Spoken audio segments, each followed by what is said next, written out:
All right, good morning, everybody. I'm so glad to see you all here today. My name is Halona Black, and I am the facilitator of the Wednesday AM Mindful Storyteller Circle. We've been doing this every week for like the last few months, I think since March. And the purpose of the circle is to be able to gather ourselves, to be able to use journaling, and meditation and just general discussion to be able to help us become better writers, to be more creative, and to be able to live a life worth writing about. And so today's topic is a topic that I at least was interested in. I wanted to talk about today learning how we can stop to learn how to be able to choose ourselves first in what it is that we are doing. I think that's something that's important that women don't often do or often think about until oftentimes a little bit later on in life for several reasons. A lot of us like to be able to choose external validation before we actually learn how to be able to pursue our own goals. Um, and in doing that, we learn that it's not okay to be able to trust ourselves, our own intuition. And I think that that's an issue to be able to talk about today. Why is it that we can't trust ourselves? What can we do to learn how to be able to trust ourselves? Uh, um, so that we can learn how to be able to choose ourselves first.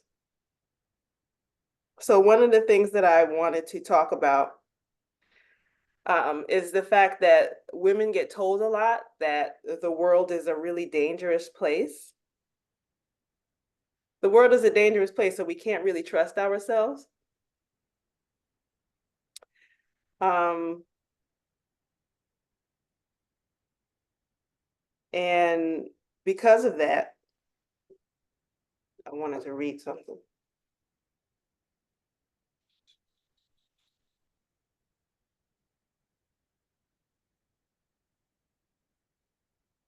Because we learn that the world is a dangerous place, um, we learn to be able to put our own personal growth and happiness because we have to always trust somebody else for our well-being and what it is that we want to be able to do for ourselves.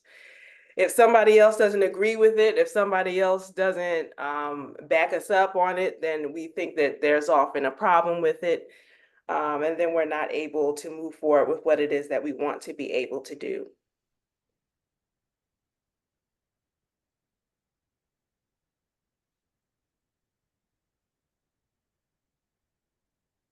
So some of the common signs that indicate that we are waiting for external validation can often look like us, number one, seeking approval, um, indecisiveness.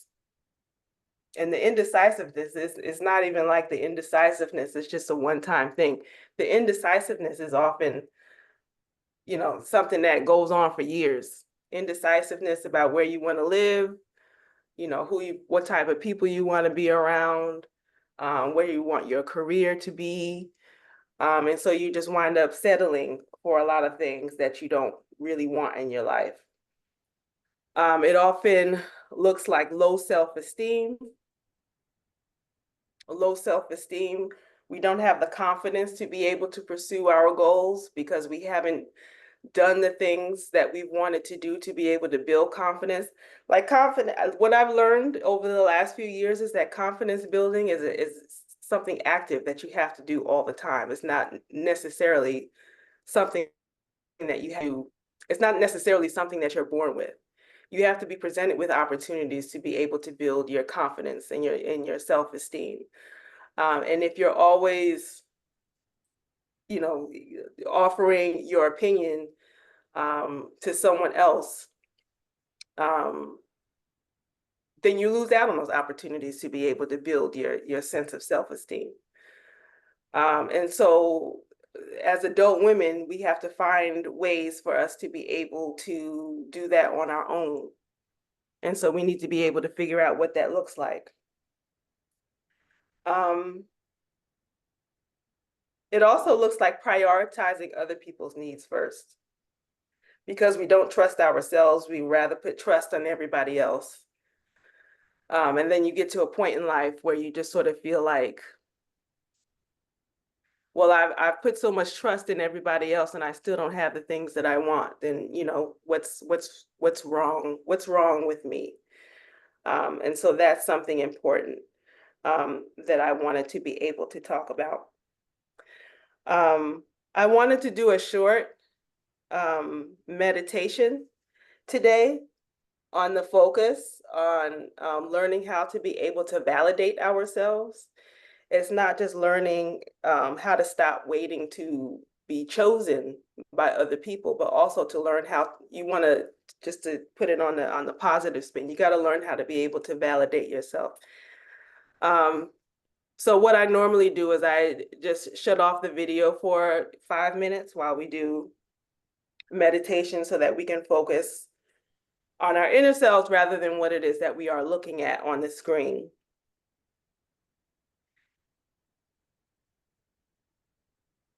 And we just sit for a minute in quiet and peace, just to be able to settle ourselves, to be able to settle our thoughts, and to be able to settle ourselves into the circle today.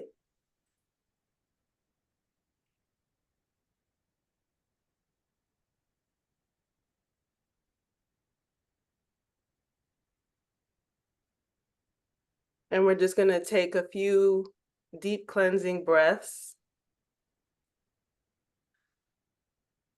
If you can visualize breathing in through the back of the heart and breathing out through the front of the heart, we'll do that 3 times.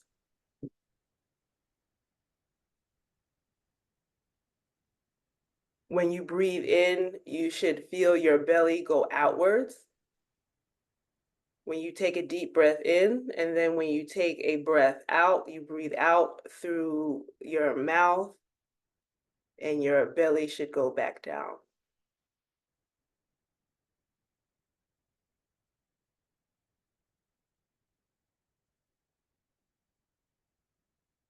So we'll breathe in through the back of the heart, out through the front of the heart.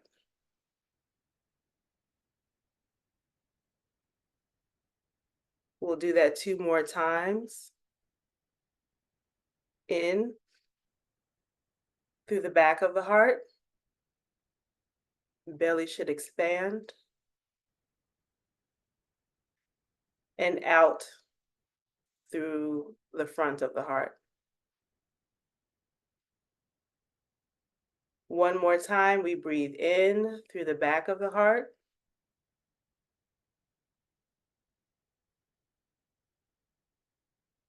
And last, we will breathe out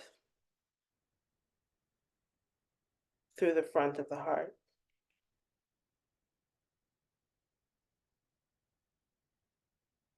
And while we sit here in meditation for this morning, there are 2 poems that I wanted to be able to read while we sit in a meditative state. And if we could just sort of sit and think about the words as you hear them. The first poem is called The Art of Self-Love by Lang Leav. Last name is Leav, L-E-A-V. She's a popular contemporary poet on Instagram. And it's called The Art of Self-Love. She says, "Don't seek validation outside yourself. Look within and feel that wealth. You are worthy, strong, and true. No one else defines you. Your beauty and your grace lie in each embrace that you give yourself every day in your own unique way. Let no one's words dim your light. Stand tall and face the night, for you alone hold the key to the love you wish to see. Feel the power in your own skin. That's where real love begins, with every breath, with every start. Breathe love into your heart. That's The Art of Self-Love by Lang Lee. The second poem is called Self-Worth by a young lady named Rupi Kaur, Kaur, Rupi Kaur. She's another popular contemporary poet that I like. She has several books of poetry out. So this poem is called Self-Worth. This is quite short. It says, you are allowed to shine. You don't need permission from an outside source, from the society, from the norms set by people who don't know your worth. You are allowed to take up space, to voice your thoughts, to live in your own power, and to celebrate your own magic.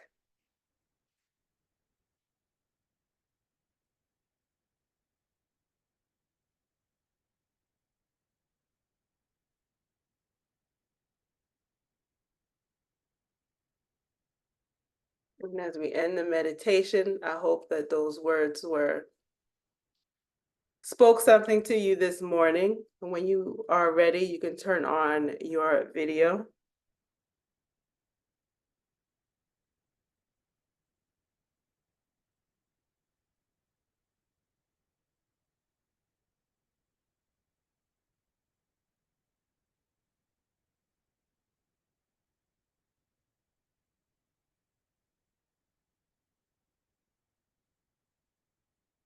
So before we get into discussion today, I wanted to talk about just a few, I don't know, I guess, I don't know what to call them, I guess strategies or learning how to be able to choose ourselves. That some of them I came up with and other ways that I came across through just some general research. Number one is to just to become more self-aware. Encourage regular self-reflection and recognize your personal desires. This is why really I like to do the circle, because I think journaling and meditation are great ways for us to be able to learn how to become more self-reflective and to figure out what it is that you want. Writing is a really great way to be able to sort of get rid of the extra noise that's going on in your head and sort of get down to the meat of what it is. If you have a good question, in particular, journaling is really a great way to be able to figure out what it is that you really want to say. At least for me, I'm not a very extroverted person. I'm super introverted, and so writing is how I at best express myself. Extroverted people may feel differently. I don't know, but but I personally find writing a really great way for me to be able to get rid of some of the extra noise and to be able to get down to the nitty-gritty of what it is that I need to be able to say to myself, first and foremost. The next way to be able to learn how to choose yourself is to set personal goals. You want to be able to set goals that are achievable and that are independent of what other people think, what other people expect of you, of other people's opinions. This is how you start to really build your own sense of self-confidence.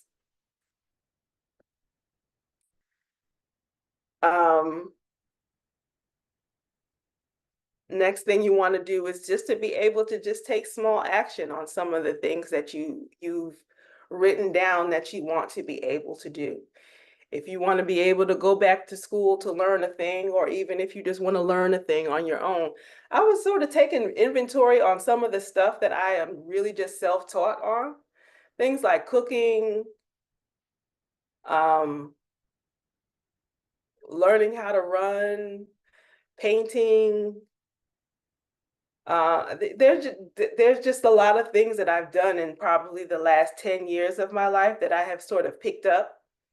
Like even when my life was just not ideal, there was always something in the back of my head that I was always involved in, um, just to be able to learn and grow. And now that my life is ideal, I do have the ideal life that I have always wanted. But had I not taken those small steps way back when, I wouldn't have what I have now. And so I think a lot of people just sort of get frustrated, and say that, there's no point in moving towards, or engaging myself in those other things that I would like to do because I can't do them all the time, or, um, I just don't live in an ideal situation for me to be able to engage myself in the interests and things that I want to be able to do. And that's not really the point. You just want to be able to, just the smallest thing that you want to be able to do, even if it's just getting a magazine, or finding a blog of the thing that it is that you're most interested in. I used to, I would, back when I was learning how to be healthy, what would that look like for me? Even when I had a lot more weight on me, I was learning. I would go and get cookbooks and things just to be able to learn how to be able to cook from scratch. I would engage myself in going to like the farmer's market and learn what all the vegetables were and where they came from. And I really found that fascinating because I had so many issues with things like fibroids, and my hormones were all over the place, and I didn't understand, why I felt so sick all the time. And so that's that sort of process of learning how to be able to take care of myself with food, was really helpful.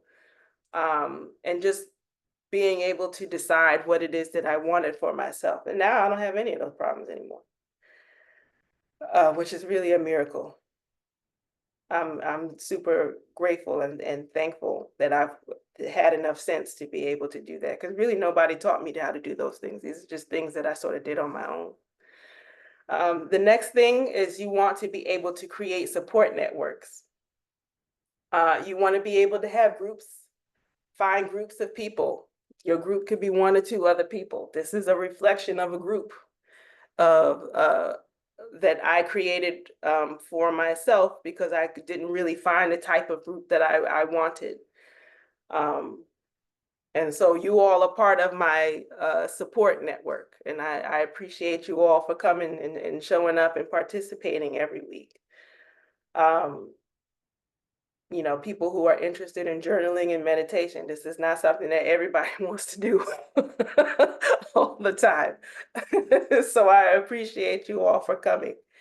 And then also, lastly, just to be able to practice saying no to the things that you don't want.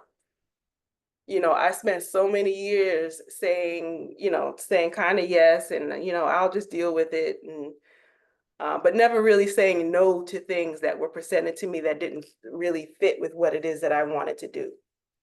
So learning how to say no, identifying what you want to be able to say no to, um, and being able to publicly say that and follow through with your no, I think is important. So really that was all that I had today for, as far as, learning how to validate yourself, how to stop waiting for other people to be able to choose you to be special. Um, so I just wanted to be able to pose today to the group, a question. How do you continue to choose yourself? What are ways that you continue to choose yourself on a regular basis?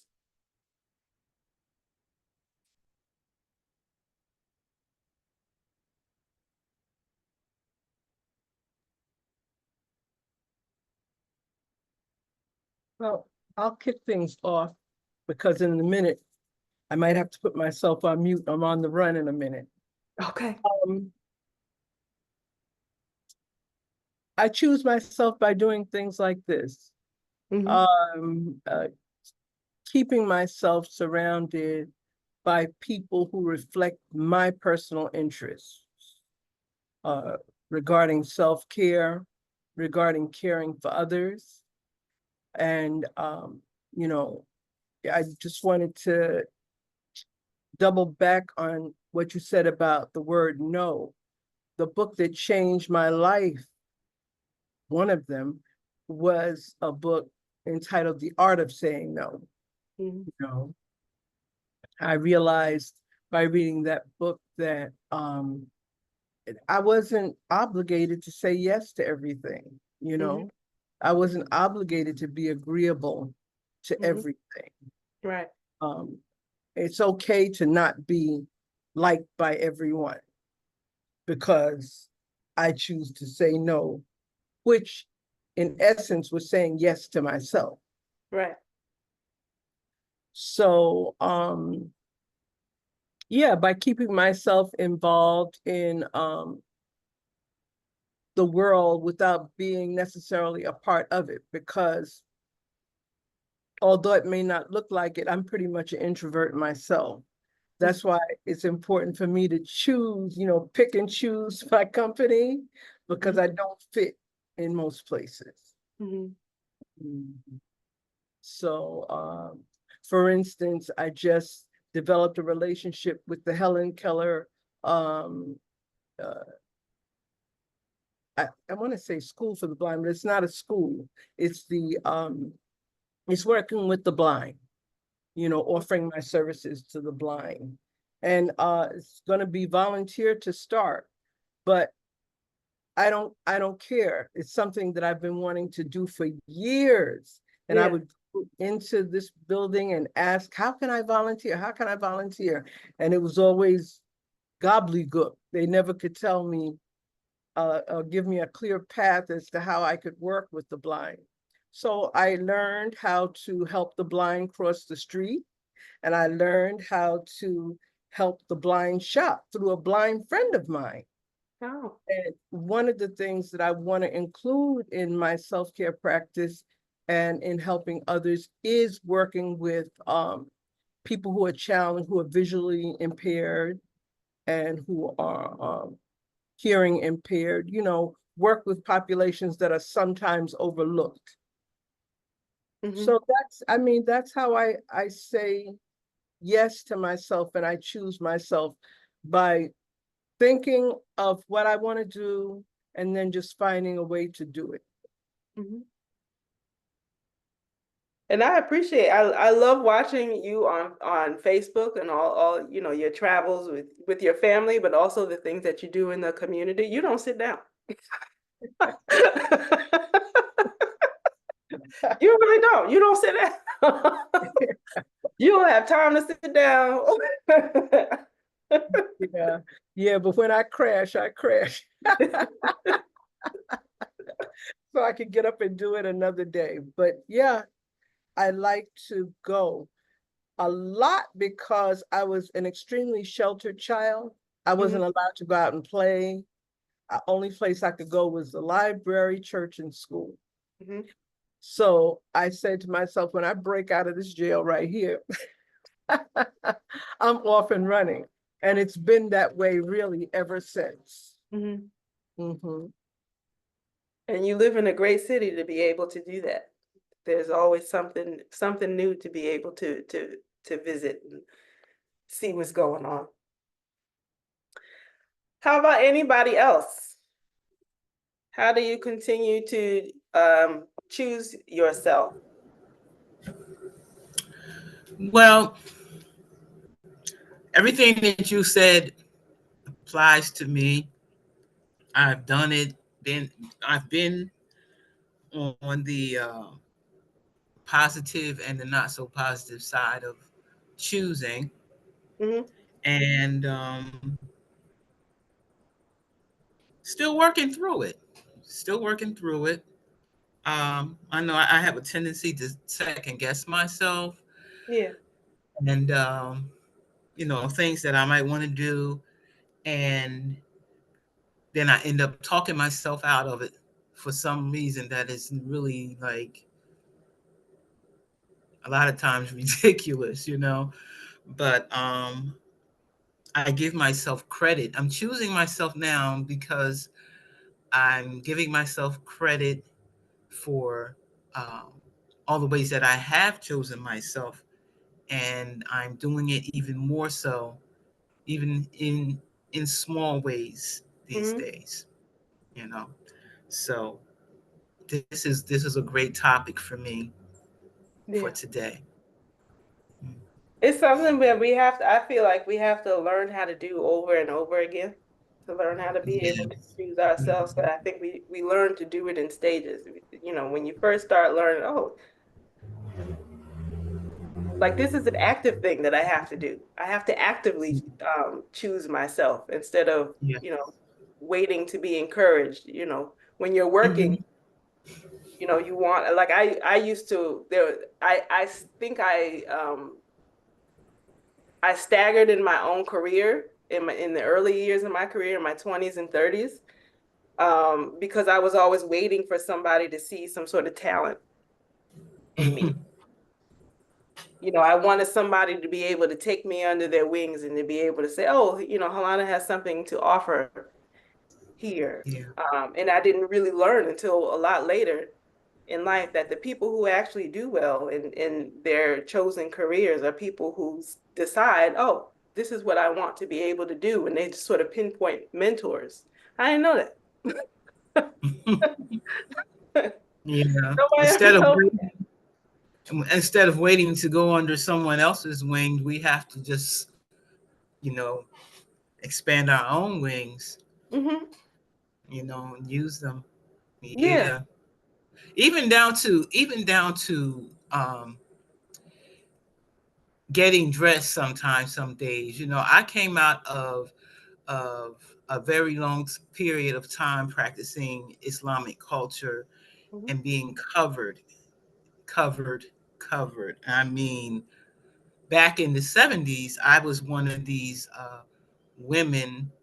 I lived in Brooklyn at the time, who walked around with a face veil on, Hmm. covered from head to toe, socks in the summertime,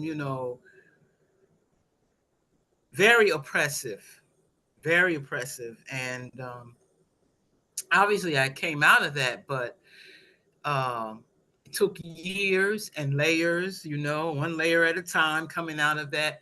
But I still feel vestiges of it sometime, even today when I'm getting dressed, and maybe I want to wear a dress that's shorter.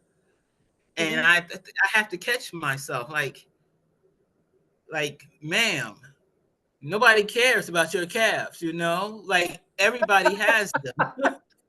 Like, really, like nobody cares about your calves.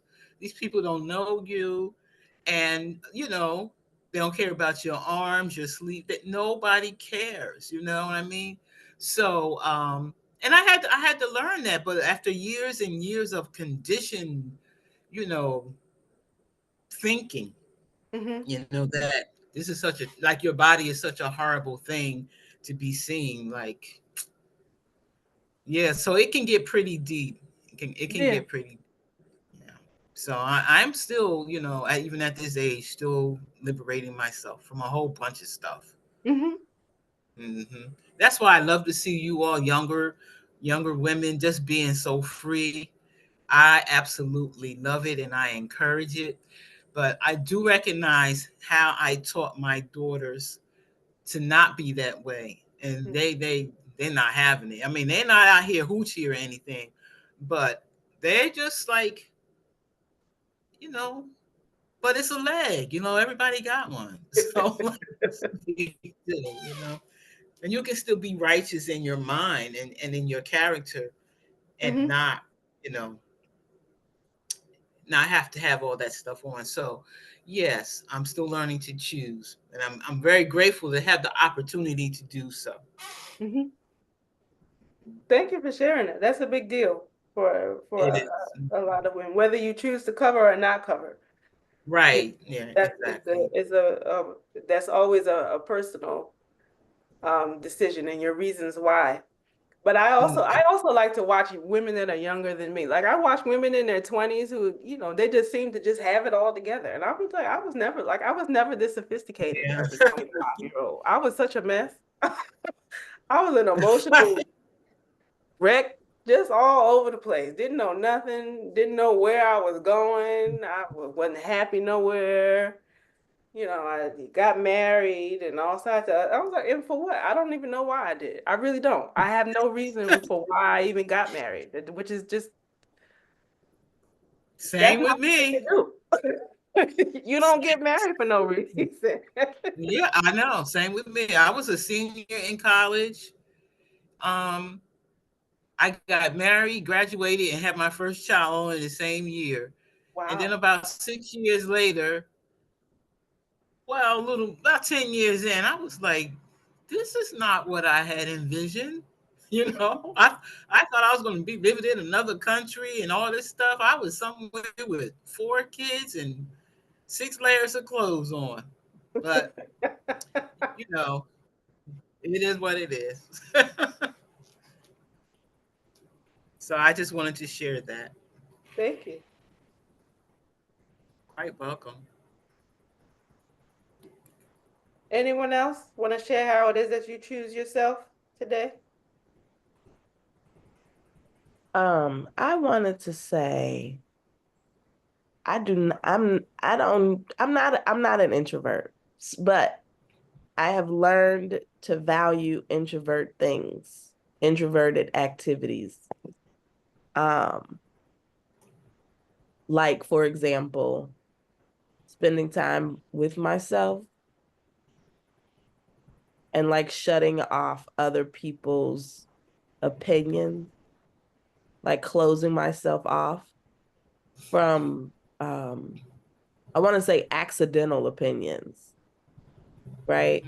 Um, but then at the same time, intentionally choosing opinions that I want to adopt or finding opinions that I want to like take on and surrounding myself with them. So case in point, Instagram is my favorite mindset tool. So anytime there's something I want to change my mind about, I can usually find somebody talking about it on Instagram. Mhm. And to your point, like I'm 40 something and the 20 something people, they just really, I'm like, they have some very poignant opinions about anti-patriarchy. Like, I feel like I just learned that word. But just like, choosing like anti-diet and being okay with your body, like ideas I never even considered 20 years ago, but that are really good ideas. And so I like Instagram because people write, and I don't really like listening to people talk, but like reading what they're saying and taking on those ideas as my own. Um, in particular, the ideas that work for me, right? So these like being comfortable with myself and appreciating my body for what it is today and accepting myself, right? Like I think that so it's like this two-part thing. So shut off the the the inadvertent radio playing in the background and then intentionally choose what record I'm gonna play. I like a record player because it's not gonna play continuously. Like you gotta choose the record, you gotta get up and change the record, you gotta flip it up, you know what I mean? So it's like I choose the voices that I want to hear in that way. You're intentional about it. Yeah, absolutely. On purpose. Hmm. Yeah, being intentional is important. I don't think I learned how to do anything intentional until until I got much older. Like really, I feel like I've not that I've lost um a lot of life, but maybe I just spent a lot of, I feel like what feels like wasted.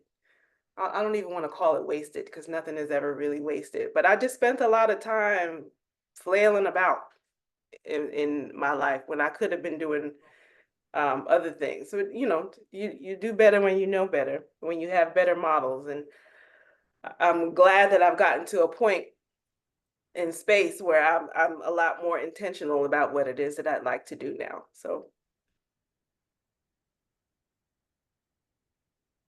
we can get into the journaling session. Let's see, it's 7:40. The first question we'll ask are, what are three, 1 to 3 desires I have put on hold waiting for external validation? What are 1 to 3 desires I have put on hold waiting for external validation? I'll put it in the chat, and I'll give us like 3 to 5 minutes.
All right, so if anybody wants to share, what are 1 to 3 desires you've put on hold waiting for external validation? If you care to share, you can read what you've written or just talk about what you have on your mind.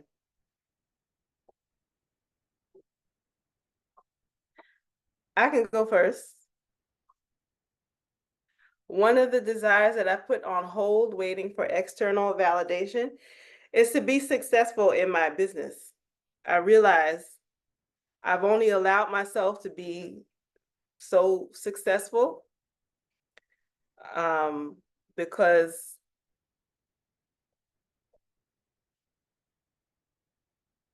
I think I'm still waiting on. I feel like I've gone so far past what my family has done in life. And I feel like that if I do any more than what I've done, then they won't recognize me. And they already have, they already talk about how different I am from everybody, and they can't understand some of the choices that I make in an effort to be more of who it is that I want to be. But again, there's always steps to learning how to not need other people's validation. I can choose to be successful and still be able to talk to my family and just sort of deal with the repercussions of what it means to be successful for me. So that's something that like silly stuff, like stuff. I had gone home a couple of years ago and I had bought a particular pair of shoes that were a little more expensive than what I probably would have bought 10 years ago.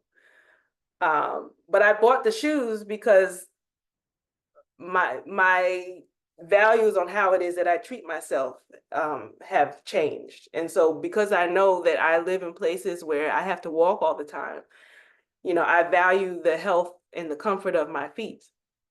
I need to be able to make sure that my feet are working. My knees need to not be in pain. I need to not have a hip replacement surgery, when I'm 50 plus years of age because I didn't take care of myself, walking around in shoes that were of lesser quality. And so folks were just making comments about how I thought I was so much better than everybody. I'm like, it's a pair of shoes. Like, it's really not even that deep. I didn't, walk around telling everybody with the price tag. I didn't do any of those things. But when you make certain decisions that are in favor of your own personal well-being, I've learned that it just it pisses some people off for whatever reason when you choose yourself. And so you really have to be able to get past that. That has been sort of difficult for me. Does anybody else have anything that they wanted to share?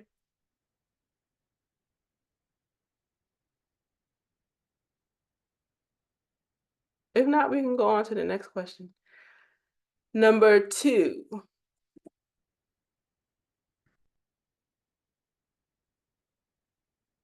How has waiting for others' approval affected my happiness and growth?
All right, so question number 2, how has waiting for others' approval affected my happiness and growth?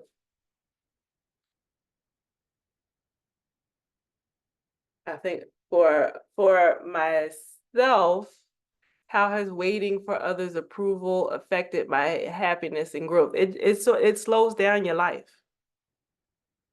You never really get to the real meat of what it is that you want your life to be until you get over trying to do what everybody else is doing based on, you know, maybe family traditions or old thought patterns of, at least for me, how my mom did things, or even if I saw it didn't even work for her, I didn't really have any other examples of other things. And now I'm learning how to,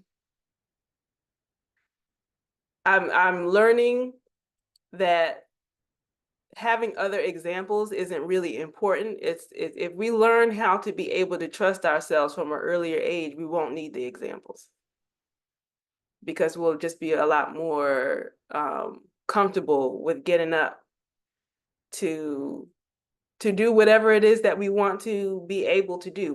We'll you know, I don't need other people's examples.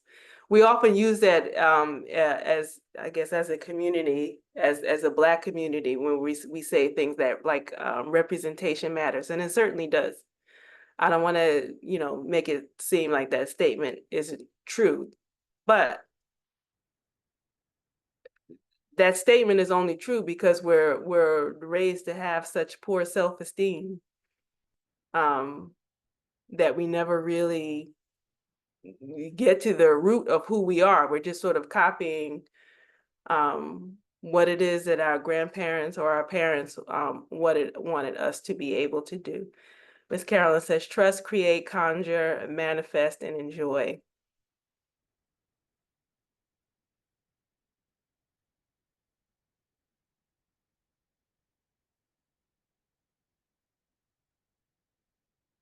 Does anyone else have anything they wanted to share on that? On question number 2, how has waiting for others' approval affected my happiness and growth? I know for me, it has caused me to be regretful, Mm-hmm. which is not a good thing. Um, but I'm grateful now to be in a season of healing. Mm-hmm. Yeah.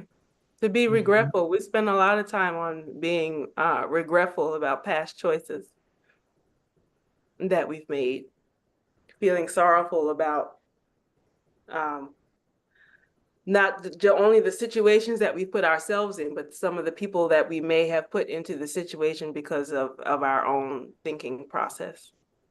Mhm. That's difficult to accept sometimes.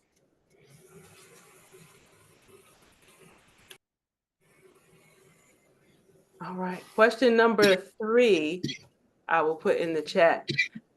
How can I remind myself daily to prioritize my own dreams and goals?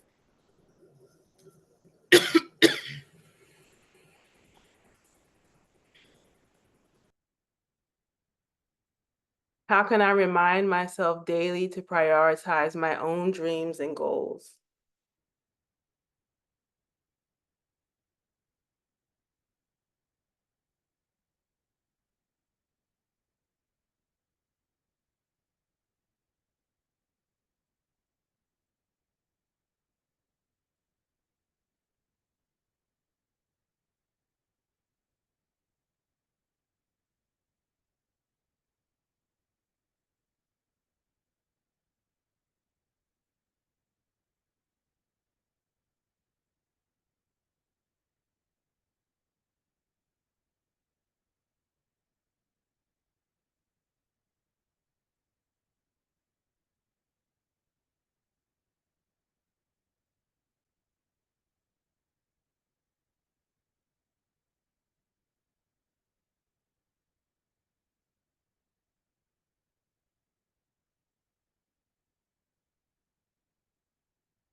All right, we got about another, let's see, we got another 4 minutes left before we close the circle. So if anyone wants to answer the question, how can I remind myself daily to prioritize my own dreams and goals, or answer any of the questions, that would be awesome. I'd love to hear from you. Well, for the third question, for me is meditation Mhm. and interacting with my vision board. Interacting with your vision board. Yes. Mhm. Mhm. It keeps me mindful of the things that I said that I wanted, because Mhm. I'll forget. I forget, and then I'll see, maybe somebody else doing some of the things that I want, and I'll be like, oh yeah, I did say I wanted that. So the vision board is helpful to me in Mhm. that way. Mhm. Yeah, and so you have it in a space where you can see it on a regular basis. I Yes. wrote down for myself to be able to have clarity, to be able to have clarity on what it is that you want in the first place. And so when you create the vision, and you create your vision board, and you said you interact with it on a regular basis, meaning that it's not just something that you just put on the wall and walk past. I would imagine that you Actually do look at it. it, right. Yeah. And it's helpful in that way, because I'm noticing more like how I have accomplished, several things this year. Well, since my birthday, I should say, since November, I have accomplished several things Mhm. that I said that I wanted. Where in the past I would be making the vision board and then putting it in the closet, like it was just an art project. So keeping it, right where I can see it. I have to, look at it on a daily basis. So I Mhm. find that to be helpful Yeah. to me.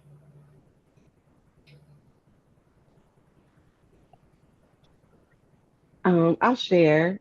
Yes. And it's something I've been practicing, and it may sound a bit morbid to other people, but it works for me. Um, and so when I wake up, I just remind myself, if this was my last day on earth, what would I do? How do I make this the best last day? And Mhm. so I know I could probably reframe it another way, but again, that works for me, of just like, let me make what is the term that they use? Not say la vie, but I mean, I guess that works too. But like, um, I don't know, there's some, I think it's Italian or Latin term that people seize the day, whatever Yeah. it's just like, yeah, seize the day. And so that helps me. That's my reminder when first thing I wake up, my reminder, like, this is your day to create what you want to create and to live it how you want to live it. So make the best of it. Mhm. Absolutely. Because I mean, honestly, death is the truth. It's probably the realest thing that all of us, you Yeah, can't get it's out a of that. part of life. Like it literally is the circle of life. And I feel like we're taught to fear it when there's really nothing to fear. It's Mhm. nature. Yeah. Death reminds us to live life to the fullest. You certainly don't want to get to the end of your life and realize that you haven't done what you want to do. So, And you can't do that if you're constantly, what I've learned for myself, I can't do that if I'm constantly doing for others. And so right. what point do I choose me? Hmm. Absolutely. Just wise women we are.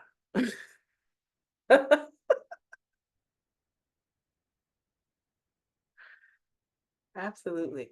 Miss Carolyn says, it's my daily practice to cultivate my dreams as the foundation to personal joy and satisfaction. The blinders and earplugs are in place, save for those I admire and trust with my spiritual and emotional safety and development. Child, those earplugs. The earplugs are the earplugs are important. The blinders and the earplugs. Just I don't even hear you. That's important. So, all right, we're at the top of the hour. So I wanted to thank you all for participating and showing up this morning. I hope that this session has been helpful for you. I will put this session up on YouTube for others to be able to share. For those who are watching the replay, you are welcome to join the live circle. We do this every Wednesday at 8 a.m. Eastern US time.